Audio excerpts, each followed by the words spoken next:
Kia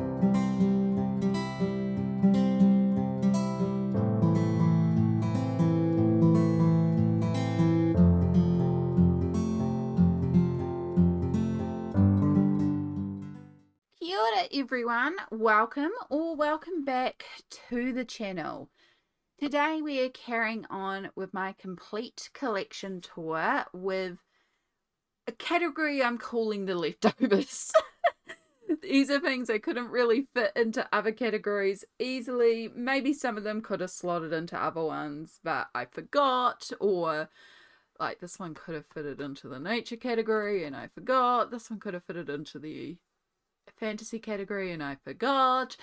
So this is now just the leftover category. This also contains what would be my spooky book collection, but I don't have many of them. So yeah, I don't do a lot of spooky colouring, so it's not a big collection. So yeah, enjoy the leftovers. If you're not familiar with my complete collection tour, this is a series of videos that I do every year on the channel where I show you every single book in my collection, every single page I've ever coloured, any work in progress pages I may have, and yeah, just show the complete collection. I do this every year, and if you want to check out not only the previous parts of this collection tour but also the previous year's versions, be sure to check out that link down below to the complete playlist. There is a lot of content to watch. You'll have hours upon hours of background noise. But for now, we will go through the leftovers. So yeah, most random collection here. So the first one I have to show you is Laurie Hastings' Cats. Now there is a complete flip through of this one on the channel. This is a Pictoria colouring book, so it is 8 panels that form a continual image, and it is all cats in a garden. It is super, super cute. Now, one thing about my collection tour is that it is a snapshot of my tour as of the 1st of January. In fact, usually the 1st and 2nd of January is me recording these videos. However, this year I got very, very delayed in doing it due to life things, so I'm filming this on the 11th of Jan. As of the 1st of Jan, this was unworked, but I have started working in it in January, hence this little piece of paper that's in here with my colours. So I can't show you this whole thing because you'll get a sneak peek. Alright, you can have a little sneak peek. But yeah, it's meant to be a snapshot as of the 1st of Jan. So as of the 1st of Jan, this was unworked, but by the end of January, we'll have a completed page. I hope that makes sense. Cool? Makes sense? Moving on. Laurie Hastings Cats. Excellent book. I kind of want to find more of these pictures. This is from like 2016, so it is a really old book. However, I know a Instagram friend of mine recently found a copy for $1 online, so they are around.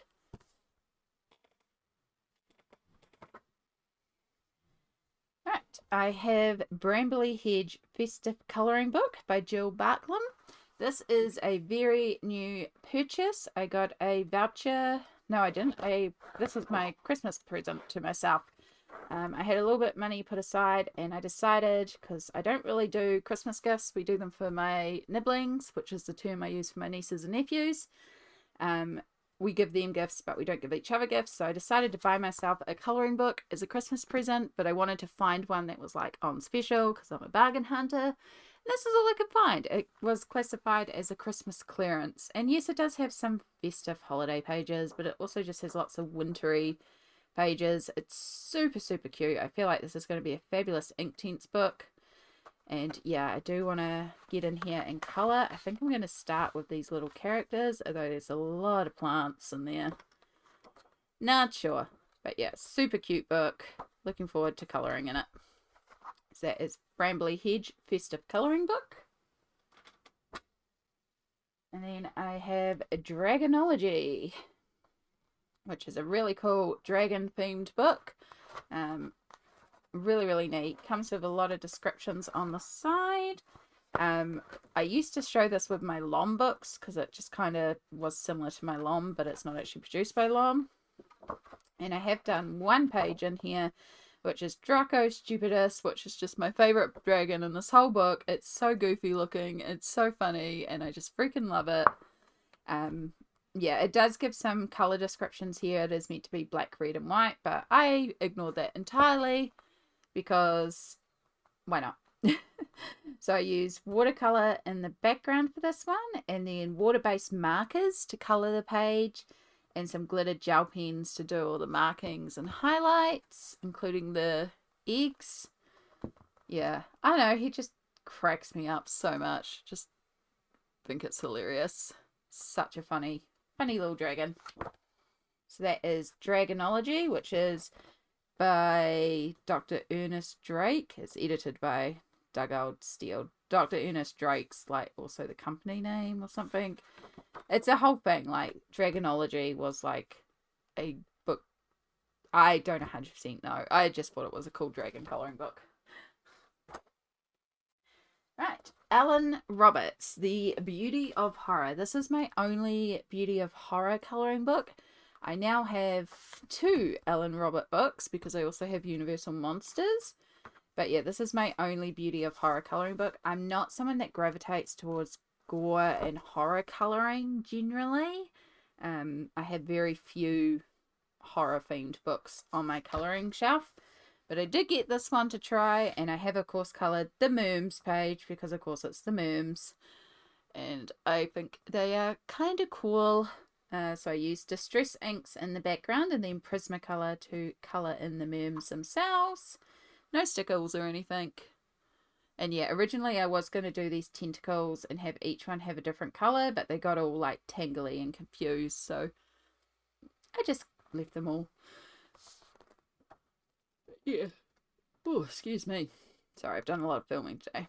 But yeah, I'm not 100% sure about this book. I don't gravitate a lot to it, but again, with 2024 being so focused on working my shelf, a lot of my books only have one page worked, and once I've worked a page, it was like, cool, that one's done, work on something untouched. So I'm hoping like this might be something I gravitate towards this year.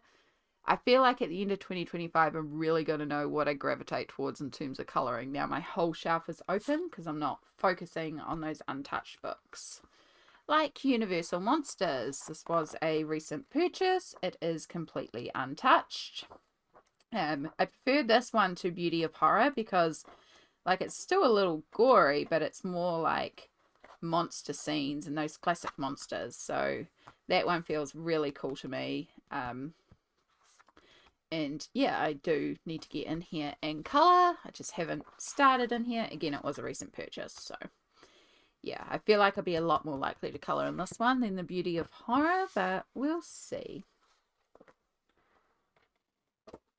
And then the other spooky book I have is Alice's Nightmare in Wonderland. I got this second hand and did not realise how spooky booky it is.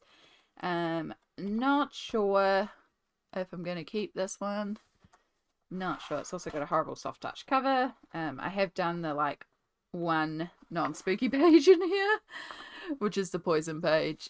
This has just been done in alcohol markers. It's pretty simple shading. The shading in this book is so dark that it would be quite easy to just work with alcohol markers because it's such dark shading. But yeah, it's kind of creepy. Kind of creepy. So I don't know. I don't gravitate a lot to it normally, so we'll see. But it is a simple one to colour. Right, I have this Colouring Christmas magazine that was gifted to me very recently by the wonderful Amira. I have not made my way into here yet, and I will probably save this for next year's colouring, holiday colouring, because this is not something I'm likely to colour outside of December. But it is a very cute colouring magazine. I don't mind leaving it untouched until whenever.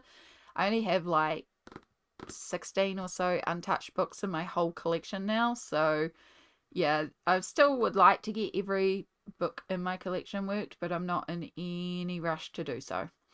It will be just as I work through them this year. It's not like a huge focus. It's still like something to do, but not the focus that it was last year. And then the final book I have here is my Matariki Colouring and Activity book. This is a book based on Matariki, which is Māori New Year's. It's a bit more than that, but it is the most simplest way to explain it. This is an activity book, but it does include a bunch of gorgeous pictures featuring lovely Kiwi ana and a lot of te reo, a lot of mythology, and I was just super excited to see a gorgeous Kiwi colouring book. It's been illustrated by Isabel Joy Te Araha White, which is it's also based on the book written by Rangi Matamura and Miriyama Kamo. And yeah, this was a lovely gift for me. I did mention about wanting to find this book and then wasn't able to find it, and luckily some friends of mine found it and arranged for it to get shipped to me, which was very, very, very kind. It was funny because every time I went to go and buy it, it was meant to be in stock and I just could not find it. I was like, where is this book? And then this one turned up, and it turned out they had it for me and were shipping it to me, and we were like, oh, don't let her find it, don't let her find it. And I couldn't find it, even though it was meant to be in stock.